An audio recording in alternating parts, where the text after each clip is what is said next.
English children's stories.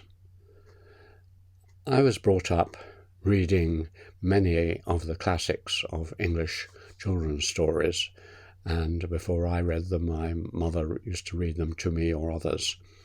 And I've always loved these. I've retained an interest in them, even when I was preparing for my final examinations at Oxford, aged 20. I was to relax before the examinations. I took away a number of my favourite children's stories, and I particularly remember while an undergraduate at Oxford that Tolkien's works on the Lord of the Rings were coming out, and C.S. Lewis was somewhere nearby. So I was in a centre of English fairy stories, children's stories, in Oxford, obviously. The Alice stories earlier and Pullman later. So Oxford was associated with children's stories. And so I've always loved children's stories. And as I think about them more, I realise that there are different kinds. There's the kind which are just about animals, where the animals become human beings. They're sometimes pets, like Winnie the Pooh and Piglet, are not pets, toys. And there is a human being on the edge of those stories. But usually they're just animals, like the Beatrix Potter stories, where there is a farmer or someone in it, but it's 90%, 99% animals. And Wind in the Willows is another example. So you have these classic children's stories based on talking animals, speaking animals, animals who are teaching you moral tales or immoral tales and having adventures. Then there's a second category which where you overlap. You usually enter these in through a portal, and classic ones are Down the Rabbit Hole, which Alice went down, and another is Through the Looking Glass in Alice. Another one for the stories of C.S. Lewis, the Lion, the Witch and the Wardrobe. You enter through a wardrobe. So you have some kind of magic device through which you enter. And then you are in a parallel world where an adult is alongside animals and interacting with them and learning from them and puzzling about humanity from them and so on. Sometimes you don't need a portal. One of my favourites was Rudyard Kipling's Mowgli stories, The Jungle Book, and I particularly loved it because I was brought up in that world of India as for my first 5 years, and so I identified with Mowgli and the wolf pack and Baloo the bear and Bagheera the panther, and used to play these in my games. And so you have this genre of talking animals intermixing with human beings. Then you have stories which are moral tales of the battle of good and evil. So you have historically based ones, supposedly, though they're probably just myths. My favourite two were King Arthur and the Knights of the Round Table, which I used to go around jousting and rescuing fair maidens and the rest of it, and pursuing the Holy Grail. So King Arthur, and the other was Robin Hood and his Merry Men.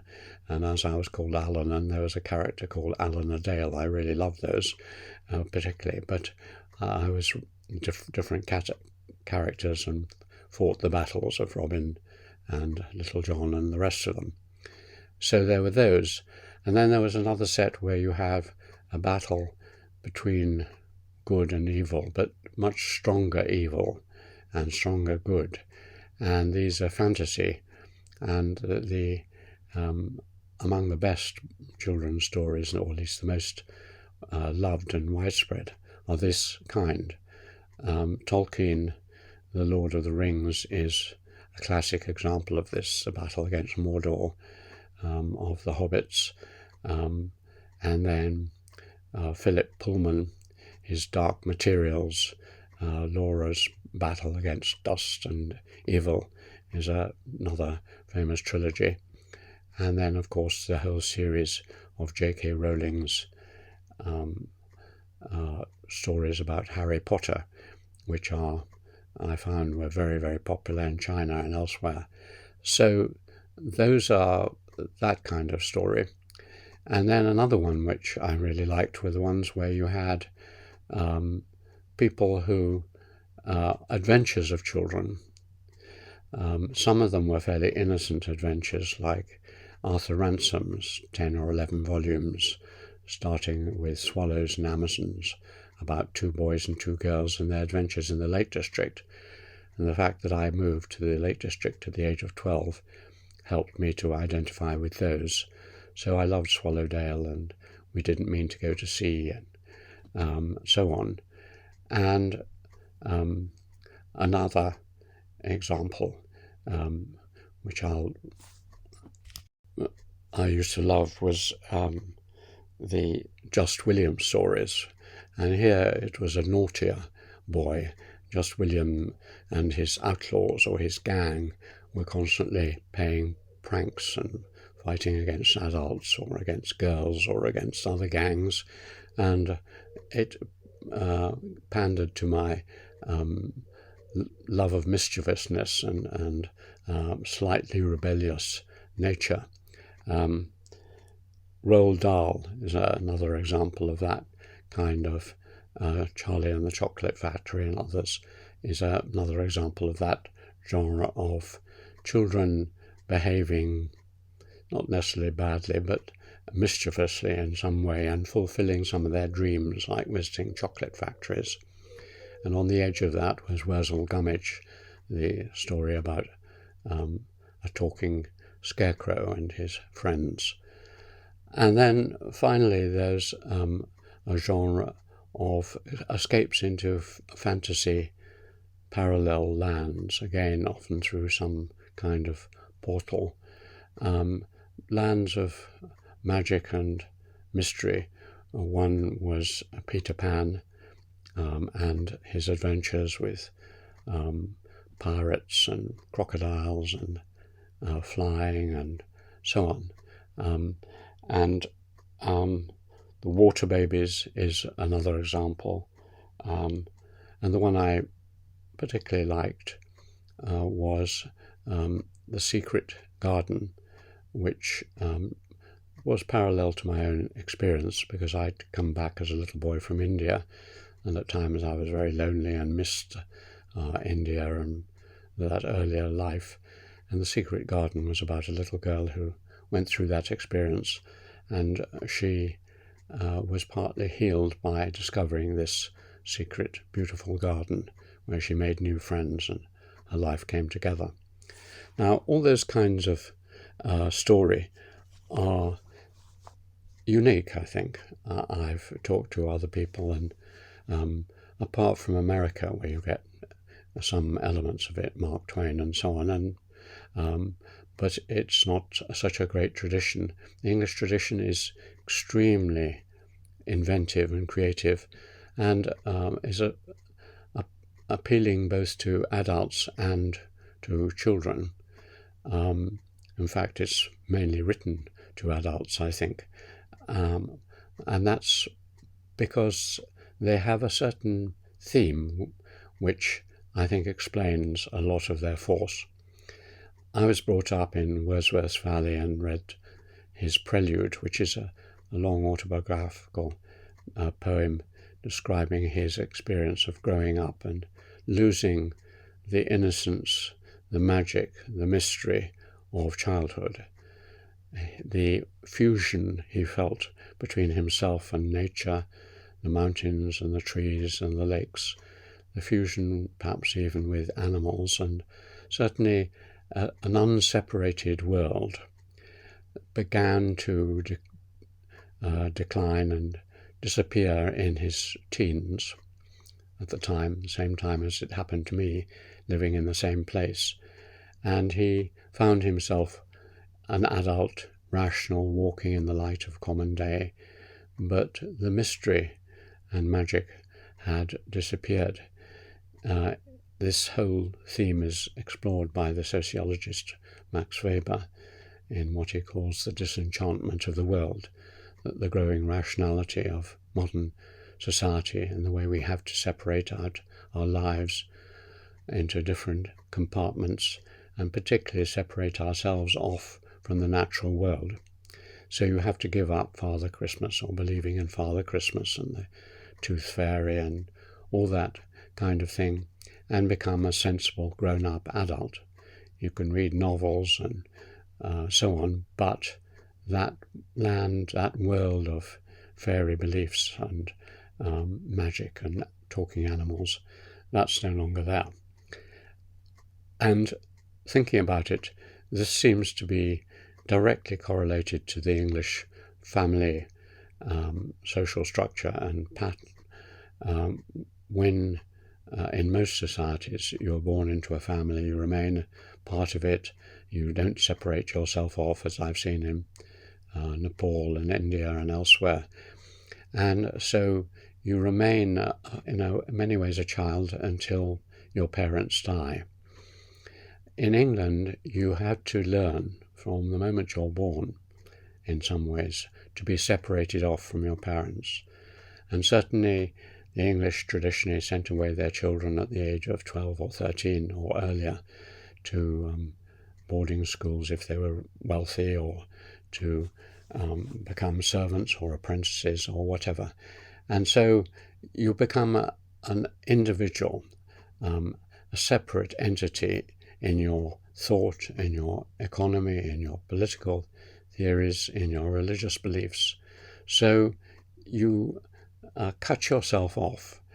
And one of the things you lose by that process is this connectiveness to a wider world.